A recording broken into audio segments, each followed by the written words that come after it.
Puisqu'il n'est pas toujours aisé de gagner de l'argent en bourse, pourquoi ne pas s'inspirer des méthodes des gourous qui y ont le mieux réussi? Tel est le postulat de départ d'un fonds quantitatif, le Powered Quant Equity Europe Guru. Et cela marche plutôt bien, puisque ce dernier a enregistré une performance de plus de 26% lors des 3 dernières années, contre seulement 19% pour sa catégorie.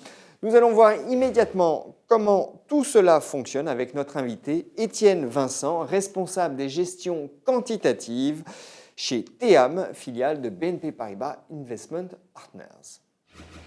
Étienne, bonjour. Bonjour Vincent. Alors je le disais en préambule, l'idée était de mettre en place un fonds dont la gestion s'inspirerait des méthodologies d'investissement de grandes stars de la gestion d'actifs. Alors ma question, elle est toute simple. Lesquelles ont été vos références avec Powered Quant Equity Europe Guru? Alors la star la plus connue qui nous a servi de référence, c'est Warren Buffett, qui lui-même s'était inspiré d'ailleurs de grands préceptes déjà mis en avant par des gens comme Peter Lynch ou Benjamin Graham.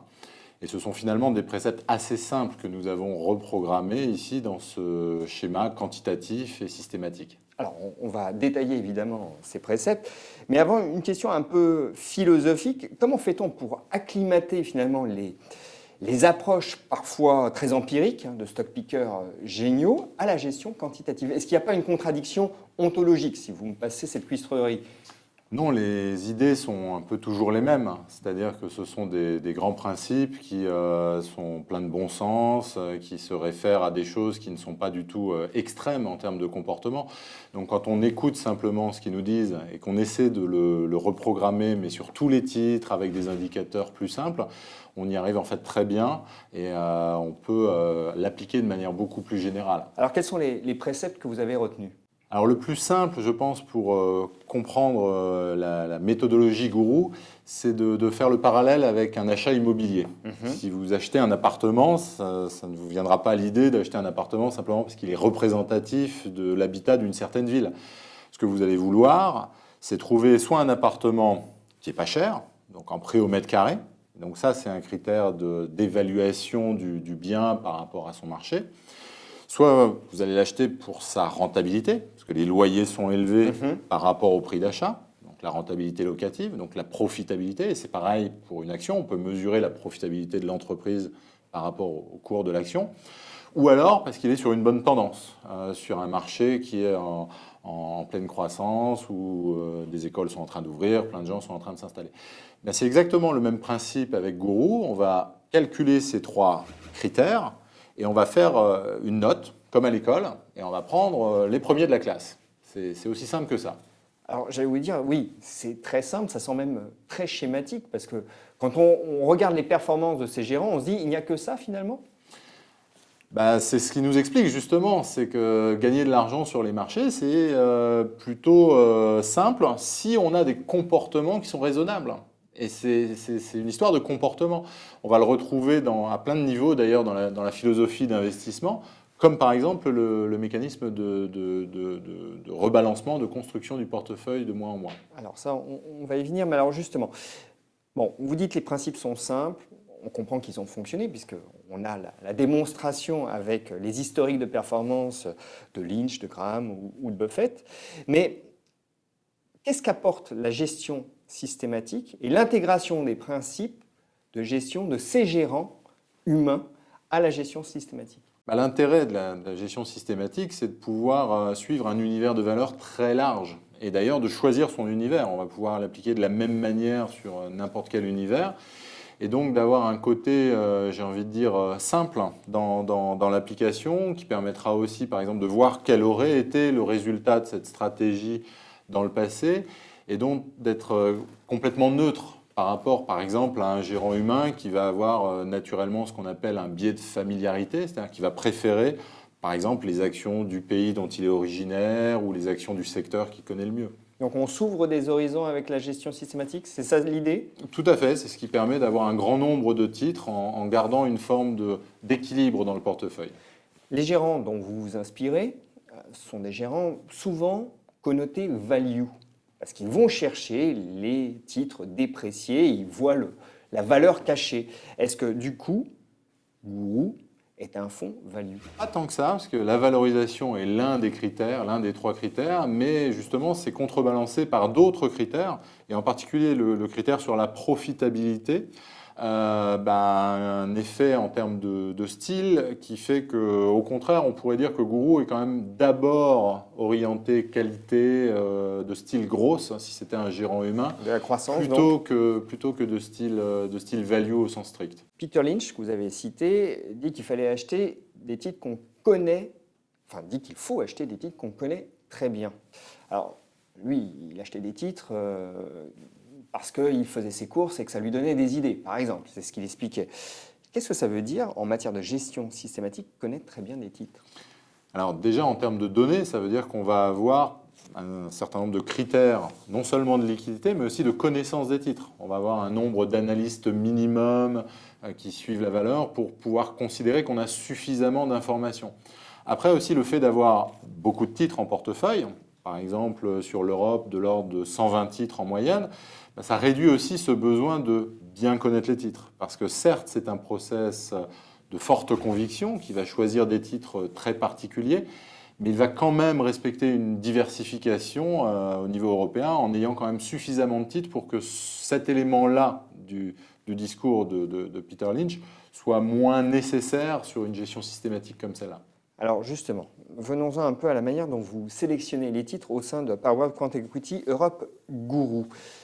Donc vous nous avez expliqué qu'il y a plusieurs critères. Détaillez-nous un petit peu le process.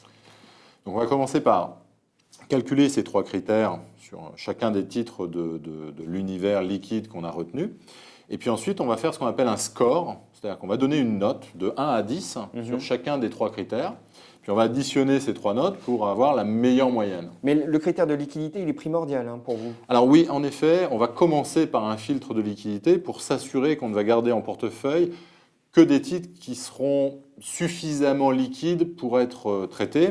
Et puis aussi parce qu'un process quantitatif s'adapte mieux à un univers liquide. Sur des toutes petites actions, c'est là où la connaissance intime de l'action est nécessaire pour savoir ce qui s'y passe. Alors que sur les actions liquides, c'est là où les comportements statistiques vont prendre le pas. Donc dans un fonds comme Guru, on a des large caps, essentiellement. Essentiellement, même si dans les pondérations à la fin, comme on n'a pas de critères de capitalisation, on peut avoir en premier titre du portefeuille une valeur qui en fait est relativement petite. Donc le critère de liquidité, ensuite le critère de profitabilité. Alors là, les critères ne vont pas être successifs. C'est-à-dire que le critère de valorisation, de profitabilité ou de perspective, on va les évaluer simultanément. On va faire une note. Pour faire une note globale. Voilà, pour faire une note globale. Et après, c'est à la fin du mois où on va dire, ce mois-ci, on va prendre les 30 premières actions qui ont la meilleure note au niveau européen. Et ces 30 actions vont être la sélection du mois. Et ensuite, cette sélection, on va la garder pour un an complet, en tournant tous les mois un nouveau 12e du portefeuille. C'est-à-dire que tous les mois, vous rachetez 30 actions. Oui. Mais elles ne sont pas nécessairement différentes de celles du mois précédent. Non, en effet, on peut avoir une action qui, parce qu'elle devient pas chère, va mettre un certain nombre de mois avant d'atteindre sa taille totale dans le portefeuille, et puis qui, une fois qu'elle a remonté, va d'ailleurs aussi mettre plusieurs mois à sortir. Et ça, c'est un élément important de la philosophie d'investissement, qui nous vient d'ailleurs de ces gourous dont nous parlions au début, puisque c'est laisser du temps au temps, laisser du temps au marché pour, je dirais, comprendre que cette valeur était sous-valorisée ou particulièrement profitable. Donc on évite la frénésie quelque part des marchés. Que je comprenne bien. Donc vous achetez 30 actions chaque mois. Tout à fait. Voilà. On peut retrouver certains titres des sélections précédentes. Voilà. Voilà. Vous conservez les titres un an Voilà. dans chaque poche. Enfin, les titres de chaque poche sont conservés un an. Et vous commencez à les vendre au bout d'un an. Ou vous les vendez. Alors, on vendra automatiquement l'ensemble du portefeuille d'il y a un an au bout d'un an. C'est mécanique pour rechoisir et libérer de la place pour prendre de nouveaux choix. Donc, c'est ce que vous disiez, à conserver ces titres 12 mois, quoi qu'il arrive. Tout à fait. Et ça permet donc d'avoir une performance qui est lissée, de lisser les à-coups et aussi. Mais est-ce que ça lisse pas du coup le gain? Alors justement non, ça donne du temps au temps, ça donne du temps à ces critères pour payer. Et si Si on se met à vendre dès qu'on perd un petit peu, ou d'ailleurs dès qu'on gagne un petit peu, ce qui est un biais émotionnel assez classique par rapport à la performance que typiquement un humain va subir, ben justement, on ne tire pas parti de tout ce que peut apporter, je dirais, le côté de forte conviction de la sélection. Et d'ailleurs, ça, c'est l'un des messages de ces gourous de la finance, c'est qu'il il faut pas vendre trop vite, ni parce qu'on perd, ni parce qu'on gagne. Et là, au contraire, on va garder automatiquement un an et ça contribue grandement au comportement de la stratégie. Vous disiez que vous aviez 120 titres en portefeuille, c'est ce qui m'a semblé comprendre. Voilà. Donc 120 titres, pas 360, on a bien compris, donc ça se chevauche. Exactement. Entre les poches. 3 mois en moyenne. La plus forte pondération, elle est de combien? Alors, elle est de l'ordre de 3,5%. En ce moment, la plus forte sélection, c'est une valeur danoise, qui s'appelle Pandora, qui n'est pas spécialement une très grosse capitalisation européenne. D'ailleurs, les valeurs danoises sont plutôt, je dirais, secondaires dans les marchés européens, mais qui est très intéressante sur ces 3 critères. Donc c'est pour ça qu'elle est devenue la première valeur du portefeuille. Donc Pandora, c'est votre première position. Je reviens tout de même à l'apport de la gestion quantitative. Bon, vous disiez que finalement, on se détachait du côté émotionnel. Qu'est-ce que n'apporte pas la gestion quantitative par rapport à la gestion traditionnelle? C'est le côté magique, évidemment, ou génial que peut avoir un gérant humain qui va détecter une histoire, un business model particulièrement intéressant, en particulier sur une petite action. Et c'est pour ça qu'au contraire, on va se limiter à un univers d'action plutôt liquide pour que le côté statistique des indicateurs puisse ressortir et devenir prédominant par rapport je dirais, aux histoires idiosyncratiques qui peuvent arriver sur tel ou tel titre. Revenons aux performances. Je l'ai dit, sur 3 ans, elles sont bonnes. Depuis création, c'est bien aussi. Power Quant Equity Europe Guru a vu le jour le 3 septembre 2012. Et entre cette date et le 5 octobre 2016, il a cumulé 50,98% de gains, ce qui laisse sa catégorie à plus de 10% en retrait. Donc c'est très bien. Cela dit, cette année, en 2016, il a souffert. Donc, quelles sont pour vous les périodes les plus favorables et les plus défavorables à Guru?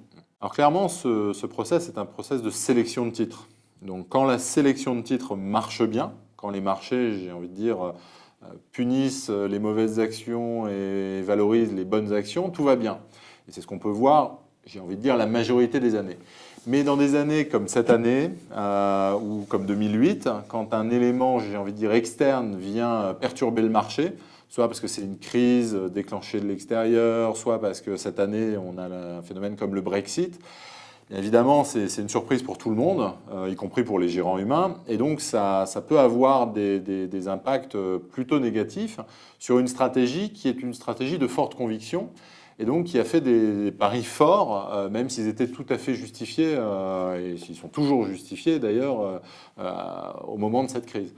Donc là, c'est le cas en particulier cette année où le process Guru a pas mal souffert du Brexit, même si paradoxalement, il n'était pas vraiment surpondéré en valeur anglaise. C'est plutôt le type de valeur anglaise que nous détenions en portefeuille, à savoir des valeurs sur des secteurs comme les médias ou le transport, avec par exemple des transporteurs à bas coût, typiquement anglais, qui, s'ils n'ont plus accès au marché européen, risquent en effet d'être fortement pénalisés. Mais en attendant, ce sont quand même des entreprises très rentables, relativement pas chères, sur une bonne tendance. Et donc ça ne remet pas en cause, j'ai envie de dire, le mécanisme de Guru et son mode de sélection. C'est le fait d'être un stock picker dans un marché de flux. Finalement, voilà. On est ballotté, on est emporté avec le marché et la sélection de titres ne vaut plus rien pendant cette phase où le marché et j'ai envie de dire, ou achète à tout va. C'est arrivé aussi d'ailleurs à Warren Buffett ou à Benjamin Graham et Peter Lynch. Ils n'ont pas connu aussi que des années positives. Ça, c'est aussi un des grands principes. Si on refuse de faire des choix, si on refuse de prendre des risques, on ne peut pas gagner d'argent. Alors justement, ce fonds, il s'adresse à quel type d'investisseurs? Clairement, des investisseurs qui recherchent une gestion active, de forte conviction, donc avec tracking error, c'est-à-dire un écart de suivi plutôt important, une gestion vraiment active. si ce qu'on veut, c'est suivre l'indice, le marché au sens large, ça n'est pas adapté. Il faut conserver ce fonds combien de temps? Alors, plutôt longtemps, en effet, comme on le disait, puisque c'est à la fois un investissement en actions qui, par nature, est un investissement de long terme. La prime qui existe sur les actions, elle est très difficile à timer, donc plutôt sur le long terme, et typiquement un horizon de 5 ans. Étienne, merci. Merci.